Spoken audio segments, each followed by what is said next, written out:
What is up, fellow Sicklers? I am Dan Favale coming at you with my certified fantabulous co-host, Mr. Grant Hughes. We don't care how he's doing because this is just a miniature clip.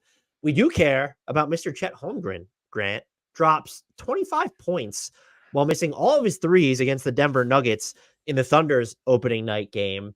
And you have very high opinions on Chet before I throw it to you. But when I was talking to the uncontested guys when we were doing the Thunder preview, Jacob Niffen said one thing that you have said, and then another spicy thing that I don't know that either of us have said. He mentioned about how Chet reminds him. He wasn't making the don't aggregate or at you could at Jacob. I don't care if he's please aggregate. Yeah. But he had said that he sees a lot of Kevin Durant in Chet Holmgren's offensive game, which is something you and I have actually talked about in the past. He then went on to say, and if one of us has said this, it's you, but I don't think I said it, that he could see, you fast forward 2 to 3 years into the future, he could see Chet Holmgren being the best player on a Thunder team that has both SGA and J-Dub. And so this isn't about us reading too much into one game. We're going to talk a little bit about his performance in that and what we've noticed about how they're using him. But that kind of overarching thought, I guess there are two different overarching thoughts. What do you make of that? Because if Chet Holmgren can be that good, it's not about him being better than Shea, but we've always focused on his defense, how he can complement everybody else on offense. But if he's more of a hub, that changes everything about a Thunder team that already has the brightest present and future in the entire NBA. I don't know. Well, I understand the take, right? Because I think it aligns in a lot of ways with sort of what I view to be most interesting about Holmgren and that's the uncertainty. And then it's all positive. I think the uncertainty that surrounds him, because the Kevin Durant comp is that's crazy, but it's also, it acknowledges this guy isn't just and nobody thinks this, but it's yeah, he's over 7 feet, but he's not just an interior player, not close to that. He shows flashes of a perimeter game that's pretty versatile and pretty varied in the just his moves to the basket. He has the spin, the handle's okay. The jumper, I think, and this is something we could probably talk about, he didn't make a 3 against Denver in their opener and still had a phenomenal game, but it's the jumper and it's not a real quick release. There's imperfect things, but you can still see the outlines of a guy that's oh, that's a perimeter 7-footer who also happens to be able to block, who maybe he'll get 3 blocks a game this year and defend centers.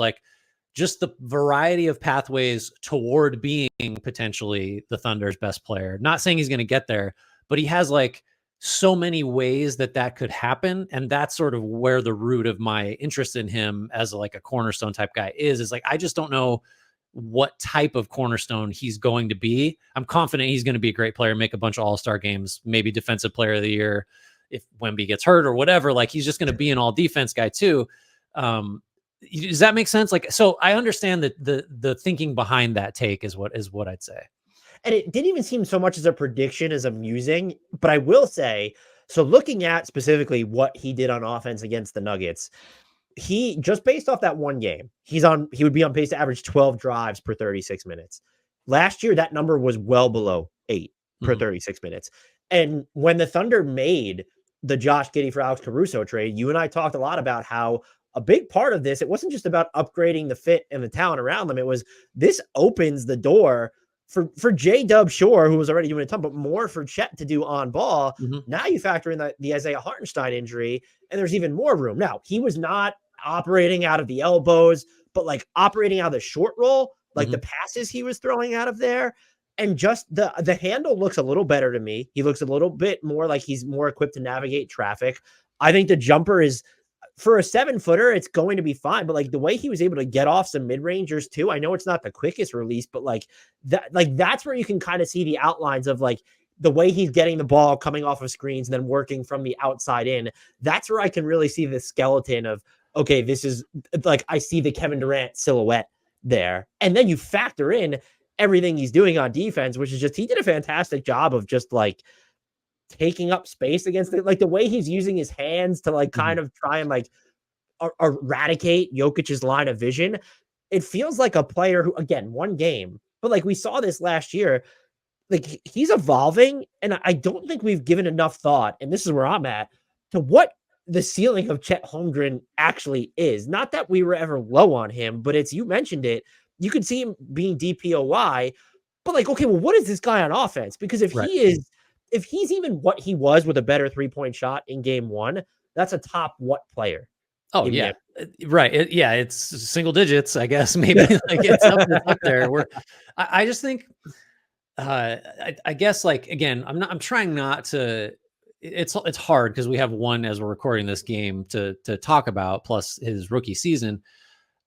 I think there's something to be said too about like his, and then we're going to get out of like, I appreciate you citing the number of drives, because that's like going to, just the raw numbers and the objective stats are going to tell us more than what I'm about to say. But like, I do think there's value in a player as good as him really setting a tone in terms of like competitiveness and physicality. Like he was up for the Jokic matchup, and like, yeah, the Thunder sent doubles, but he definitely like got beat up a little bit early and then really like just brought it and like ran the floor super hard, always competes on the boards. Like he's definitely like 100% effort. Like Giannis gets a lot of credit for this. Like he's always the best player on the floor, but he's also trying the hardest. And I think Chet has that second part down too, where it's like, the effort's not going to be a question. And if you're a Thunder team that's young and is still, as good as and talented as they are, like inexperience is going to be a factor. You can just like effort your way through some of that. And I think as like a tone setting guy that potentially is just a superstar talent wise, like that's a massive value. Cause like SGA is very smooth. Like he's nonplussed. He's unbothered. J-Dub is a little bit like that too.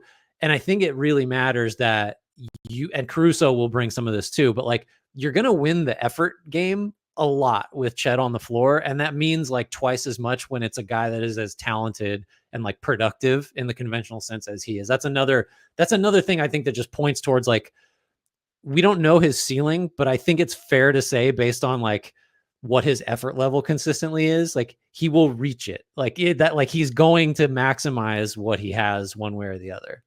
And just the concerns about his frame too, where I think they were always overstated. I mean, just look at how good he was as a rookie, but the way that he's still able to kind of battle in the glass and just like, getting the job he did against Nikola Jokic in game one, which including like wasn't just when Jokic had the ball, but like the work Chet was doing on the glass, not just to get his own boards, but to just kind of take up space and make sure that the Nuggets players weren't coming in there to crash. I came away amazed, more so than I just was expecting with him. But I not that I don't think I view him much differently, other than I don't think I understood how high his ultimate ceiling was actually going to be. And it's not, I'm not saying one game changed that, but kind of after just thinking it more and just saying, okay, like this was game one, and there's clearly a vision there that they're going to try and get him involved in the offensive end more. And again, I don't think he's going to be at a point where, but Kevin Durant was never really at this point, maybe at stages in Oklahoma City. He's always worked well off others where, yeah, he can do things with the ball, but we're seeing in kind of Phoenix now, it's not necessarily everything you wanted him to do. I really think there's a chance that Chet just, it's not even about him developing. He's going to be an all-star. He's probably going to make all NBA teams, but he just might be one of the more well-rounded superstar where it's not, oh, this guy's a shot blocking floor spacer and he's dominant. Like, no, this guy's a dynamic offensive player who's a bit stronger and more dynamic than you even think on the defensive end. And, oh, okay, the Thunder just have 3 potential top 15 players at some point when they all peak on their roster.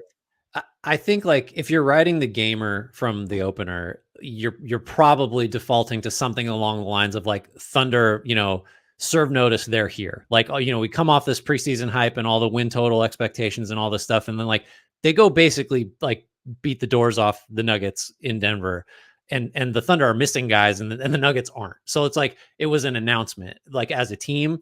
And I do think, if the second paragraph of that, if you're trying to focus on a player, is like Chet Holmgren kind of did the same thing, where it's like, you've been talking about a lot of guys on this team.